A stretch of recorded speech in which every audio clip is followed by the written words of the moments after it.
You notice just about everything that's wrong with the Power Rangers movie from the start to finish. I mean, everything about this movie is fucking wrong. It's so damn stupid. I mean, first of all, they got Zordon being an asshole, which is really kind of sad. And they don't even explain what the fuck is going on at the beginning. I mean, what? Where they were supposedly fighting Rita Repulsa and she somehow turned rogue and killed all of her Power Rangers, but somehow Bryan Cranston's character somehow lives, but he ends up dying and he becomes the Wall. That makes absolutely no fucking sense. And the other thing that makes no sense is Angel Grove. Okay, where is this fucking place located at? Apparently it's off the sea because there's people that are fishing, but okay, so it's right next to the sea, but it also has a big ass rock quarry. So this place seems to have a little bit of everything. That's really neat. And that's another thing about Rita Repulsa. What the fuck happened with Rita Repulsa? It made no damn sense on that shit either. I mean, one minute she beats everyone up, next minute you find her and she's dead, bloated corpse that they find when they fish her out of the water.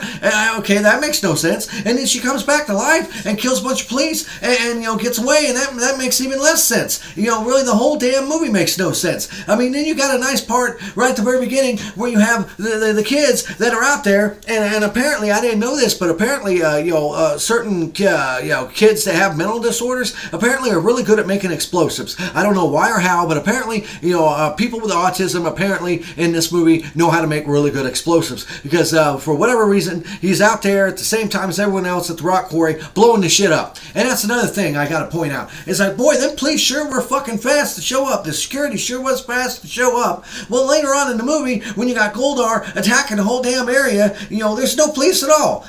Apparently they only had police that could only help if they were at the rock quarry. After they were at the rock quarry anymore, oh no more police, they're not gonna help you. Oh, and that's another thing. They're running from the police and they're escaping in a minivan. Good way. They outrun the police in a minivan and get hit by a train, okay? They get hit by a train. Now, first of all, the minivan isn't even that smashed up. When you see it later on in the movie, it's not even that smashed up, and for it to get hit by a train, it should have been obliterated. None of the kids are hurt. None of the kids are hurt from being hit by a train because they're Power Rangers. Okay, that's fine. Then how come at the very end of the movie, apparently, you can get hit by a train and you're fine, but when the Zords start getting knocked off of a cliff, oh my god, that's the end. They're gonna die. They're gonna die because they're gonna fall off a fucking cliff. Train won't kill you, but a cliff will. That makes absolutely no sense. And here's another thing. You notice at the very beginning how Jason actually had that thing on his ankle. He was being tracked. Well, that's another weird thing. Apparently it's amazing. Apparently when you become a Power Ranger,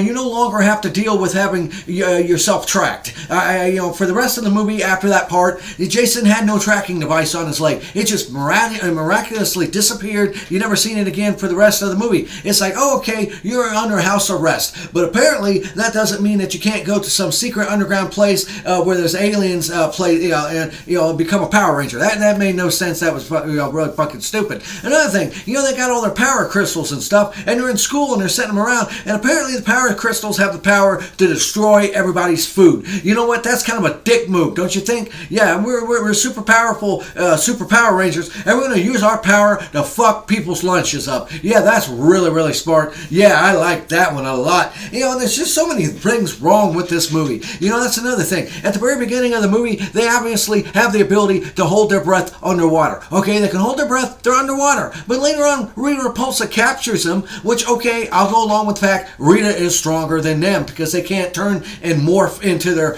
Power Ranger outfits yet. But clearly, she dunks the black guy into the water. Okay, it kills him. He drowns. Oh, I see. At the beginning of the movie, you can hold your breath real long. But apparently, there, you can't. Oh, wow, that's very impressive. And now that's another thing. It's like a whole time she's trying to get that damn crystal, the Zeo crystal, and it turns out that it's underneath the Krispy Kreme. Okay, how the fuck did it get there? Was it buried there? And how, the black kid figured it out. He knew where it was, which makes even less sense than that. Why the fuck would it be under the Krispy Kreme in the first goddamn place? And if you're wanting to get it, what is the overall point of Rita Repulsa? What is she going to do in the first place? Okay, she wants this crystal for ultimate power, I'm assuming, right? Well, so what she do? She creates Goldar out of a bunch of gold just so I can go around and smash shit. Well, if you don't know where that crystal is, don't you think you might want to pay attention and be a little bit careful when you're trying to find, quote unquote, your damn Krispy Kreme to get the crystal in the first place? That's fucking stupid. That's really, really fucking stupid. And another thing I gotta point out, what's with this school that they go to? This school, apparently, they only have to go to school like 2 to 3 times a week.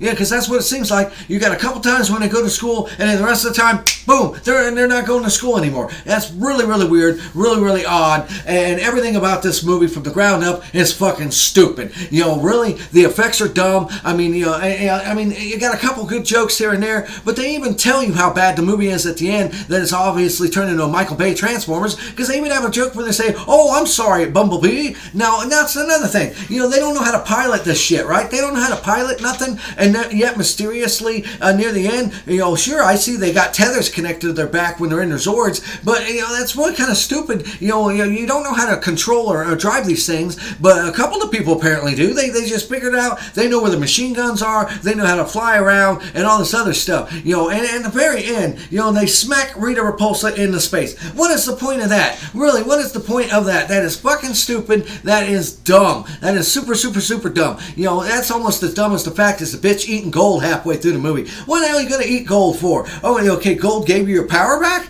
Well, that makes absolutely no sense. Is gold your power? Shouldn't you be the Gold Ranger then? Why are you the Rogue Green Ranger? That makes no sense. What, were you taste testing the gold to make sure it was good quality before you turned it into gold R? That was really dumb. And just like another thing that's really stupid is, why the hell would you say, "Time to make my monster grow," after the motherfucker's already grown 15 feet above you? That made no sense whatsoever. This movie's awful. It's a steaming pile of crap, and I don't know why anybody would like this movie.